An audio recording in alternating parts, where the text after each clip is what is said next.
ফিরে আসা পরবর্তী অংশ। কাঁদতে কাঁদতে কখন ঘুমিয়ে পড়েছি জানি না। সকালে ঘুম ভাঙতে তাকিয়ে দেখি বিছানা খালি। মেজর চ্যাটার্জি কখন উঠে চলে গেছে টেরও পাইনি। খাট থেকে নেমে বিছানাটা ঠিক করলাম। তারপর জানলার কাছে এগিয়ে গেলাম। জানলার পর্দাটা সরিয়ে দিলাম। পর্দাটা সরাতেই দেখলাম নিচে লনে জগিং করছে মেজর বিক্রমজিৎ চ্যাটার্জি। ভারী পর্দাটা সরাতেই ঘরটা নতুন দিনের নতুন আলোয় ঝলমল করে উঠল। গত রাতের বিবর্ণতা কেটে গিয়ে মনের কোণে কোথাও একটা নতুন আশা দানা বাঁধল। নতুন সূর্যটা তার রোদ্দুরের খামে ভরে আমাকে একটা নতুন দিন, নতুন স্বপ্ন উপহার দিল। তাড়াতাড়ি করে ওয়ার্ড্রপ থেকে একটা লাল ঢাকাই জামদানি বার করলাম। তারপর বাথরুমে গিয়ে অনেকক্ষণ ধরে স্নান করলাম। স্নান করার পর খুব ফ্রেশ লাগছে। বডি ওয়াশের সুগন্ধ আমার সমস্ত শরীরে ছেয়ে গেছে। হঠাৎ মনটা খুব ভালো হয়ে গেল। ড্রেসিং রুমে এসে খুব যত্ন করে শাড়িটা পরলাম। শাড়িতে আমাকে আরও সুন্দর দেখায়। লম্বা ছিপছিপে চেহারা, তাই হয়তো শাড়িতে খুব মানায়। ড্রেসিং রুমে এ মাথা থেকে ও মাথা একটা বিশাল ক্লজেট আছে। আনমনে ক্লজেটটা খুললাম। ক্লজেটের প্রায় আধা আধি মেজর চ্যাটার্জির জামা কাপড় ঝুলছে, কোট, প্যান্ট, টাই, ইউনিফর্ম ইত্যাদি। আর বাকি অর্ধেকটা খালি। হয়তো আমার জন্য খালি রাখা হয়েছে। ভাবতে ভালো লাগলো যে আমার কথা চিন্তা করে কেউ আমার জামা কাপড়ের জন্য ক্লজেটের অর্ধেকটা খালি রেখেছে। আমার জন্য, আমার কথা চিন্তা করে। এবার নিজেকে সাজানোর পালা। ড্রেসিং টেবিলের সামনে চেয়ারে বসে খুব যত্ন করে সাজলাম। আমি অবশ্য কোনোদিনই খুব বেশি সাজি না। একটুখানি ক্রিম, আইলাইনার, লিপস্টিক আর চোখে একটু কাজল, ব্যাস এই আমার সাজ। সবাই বলে এতেই নাকি আমাকে দারুণ সুন্দর দেখায়। আজ আমার সাজের মধ্যে একটা নতুন জিনিস যোগ হলো, সিঁদুর। এই সিঁদুরের এক অপরূপ মহিমা। নতুন বিয়ের পর সিঁদুর পরলে মেয়েদের অনেক বেশি সুন্দর লাগে। একটি অসুন্দর মেয়েকেও সুন্দর করে দেয় সিঁদুর। সিঁথিতে একটু মোটা করেই সিঁদুর দিলাম। কপালে সিঁদুরের টিপ পরলাম। নাকে অল্প সিঁদুর পড়ল। সবাই বলে নাকে সিঁদুর পরলে নাকি হাজবেন্ড খুব ভালোবাসে। কথাটা মনে হতে বুকের ভিতরটা কেমন করে উঠল। গতকালকের সেই কষ্টটা আবার অনুভব করলাম। চেয়ার থেকে উঠে দাঁড়ালাম। আয়নার ভিতর দিয়ে নিজেকে দেখলাম। লাল ঢাকাইয়ে সিঁদুরের লাল আভায় সত্যি খুব সুন্দর দেখাচ্ছে আমাকে। দরজায় দুবার নক হলো। এত অন্যমনস্ক ছিলাম যে চমকে উঠলাম। ঘুরে দাঁড়াতেই মেজর চ্যাটার্জির সঙ্গে চোখাচোখি। হঠাৎ যেন কি দেখলাম আমি ওই চোখে। সে কি আমার মনের ভুল? চোখটা নামিয়ে নিলাম। গুড মর্নিং, উইশ করল মেজর চ্যাটার্জি। আমিও প্রত্যুত্তরে বললাম গুড মর্নিং। এই প্রথম কিছু বললাম আমি। মুখে একটু হাসি ফুটিয়ে মানুষটা আমাকে বলল, just give me 15 minutes and we will join the breakfast table, okay? বলেই দ্রুত পায়ে বাথরুমের দিকে চলে গেল। উফ, লোকটা কি কখনোই বাংলা বলে না? আচ্ছা, একটু আগে ওই মানুষটার চোখে আমি কি দেখলাম?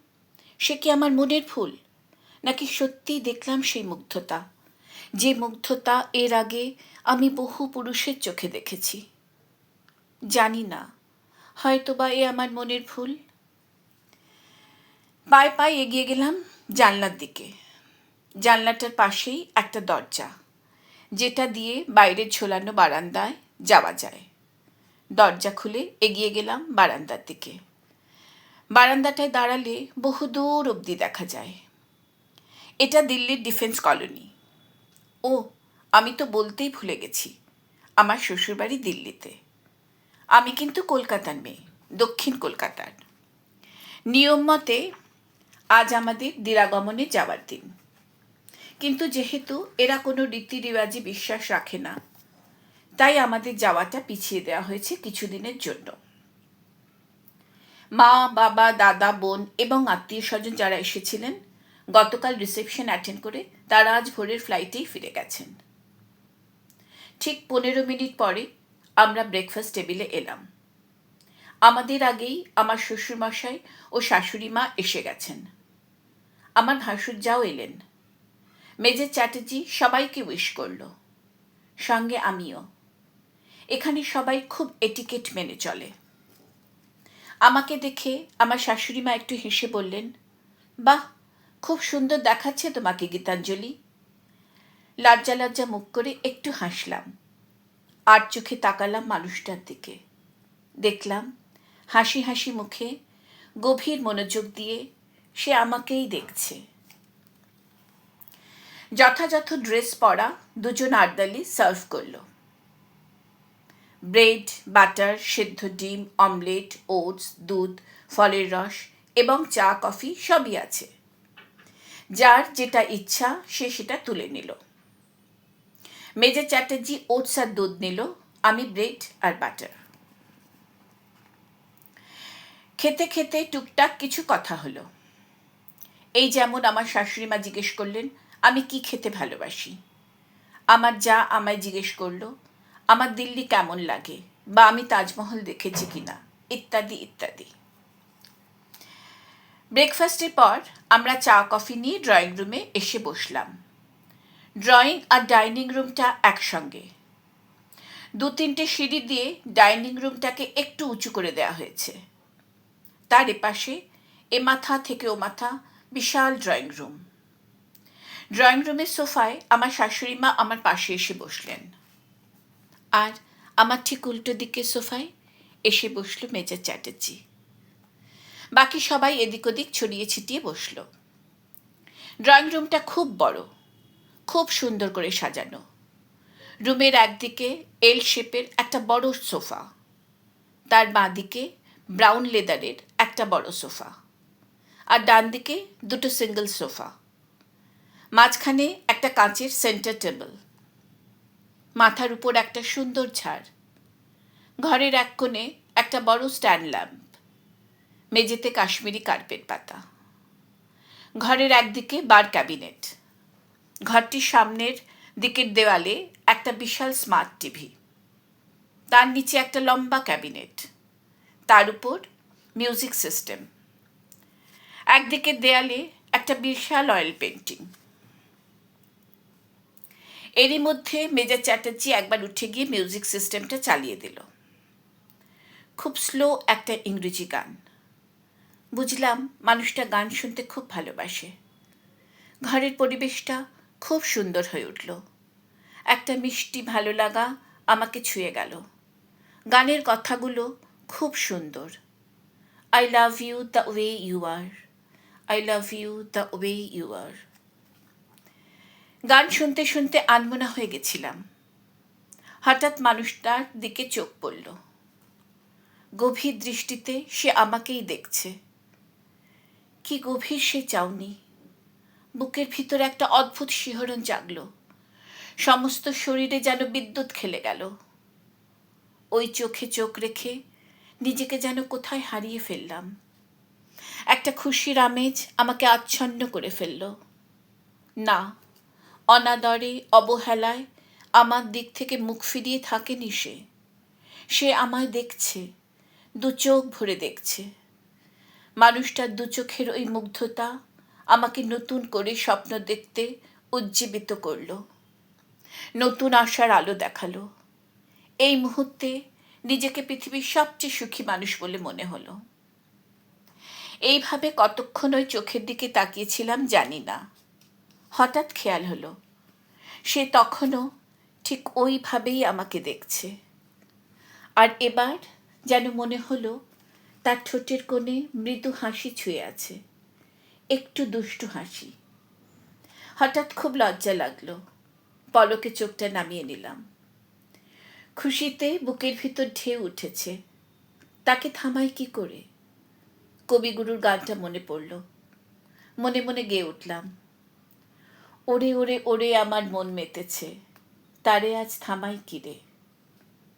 এমন সময় আমার ভাসুর একটা প্রস্তাব দিলেন, কাল ভোরে আমরা সবাই আগ্রা যাব। আমরা সবাই মানে আমি, মেজর চ্যাটার্জি, আমার ভাসুর ও যা। কাল পূর্ণিমা, পূর্ণিমার চাঁদের আলোয় তাজমহল দেখব, তার পরের দিন ফিরে আসব। উফ, কি দারুণ আনন্দ হচ্ছে আমার।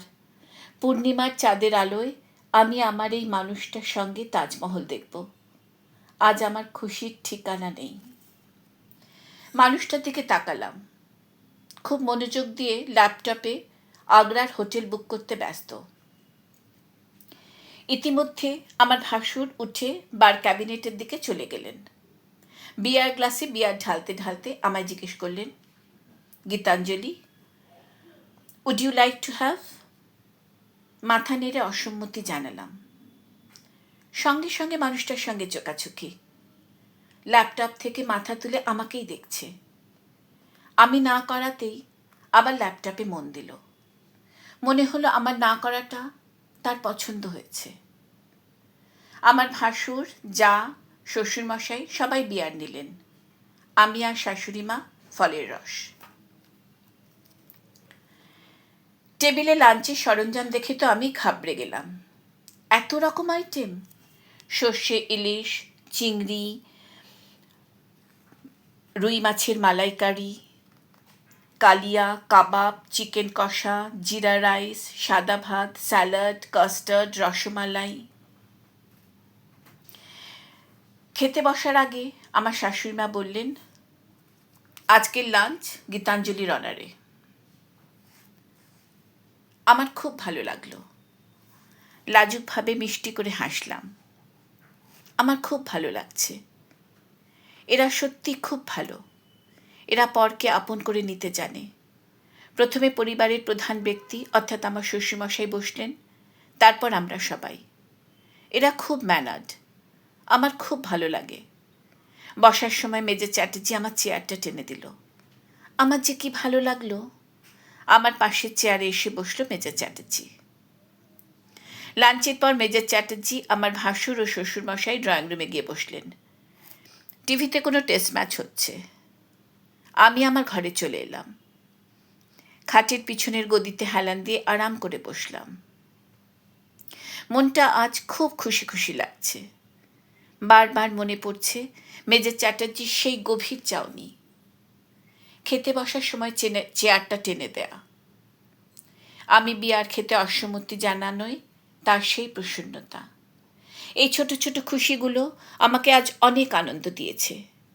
এই খুশিগুলোকে সাজিয়ে নতুন করে স্বপ্ন দেখতে ইচ্ছে করছে আমার।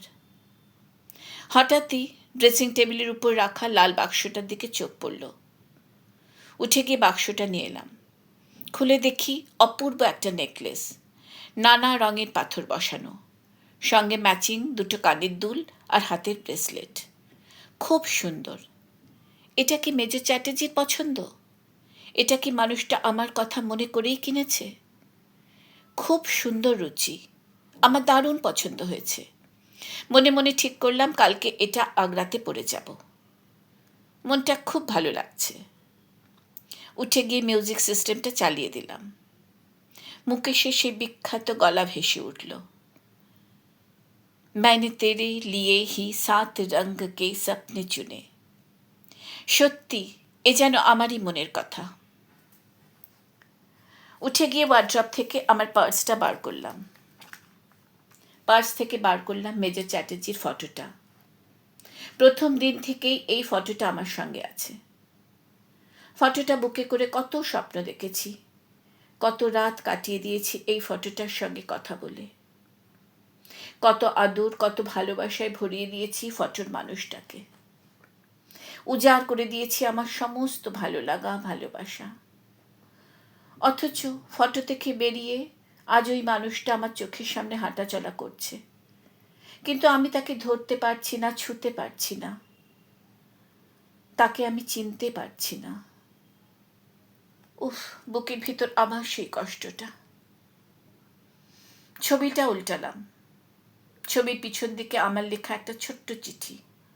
ভেবেছিলাম কখনো কোনো একদিন এক বিশেষ মুহূর্তে দেখাবো এই চিঠিটা মানুষটাকে। মেজর চ্যাটার্জি, সবার কাছে তুমি বিক্রমজিৎ বা বিক্রম, কিন্তু আমার কাছে তুমি শুধু মেজর চ্যাটার্জি। তোমাকে আমি চিনি না, জানি না, তবু কেন মনে হয় সেই অনন্তকাল ধরে আমি শুধু তোমাকেই চিনেছি, তোমাকেই জেনেছি, শুধু তোমাকেই ভালোবেসেছি। তোমার প্রতীক্ষায় রইল তোমার গীতাঞ্জলি। দরজার শব্দ হলো। তাড়াতাড়ি ছবিটা রেখে দিলাম বালিশের নিচে। মানুষটা ঘরে ঢুকল। না, যার জন্য এই চিঠি লিখেছিলাম এই সেই মানুষ নয়। এ সম্পূর্ণ যেন এক অন্য মানুষ। একে আমি সত্যিই চিনি না, জানি না। অভিমানী মুখটা ফিরিয়ে নিলাম। আজ এই পর্যন্ত।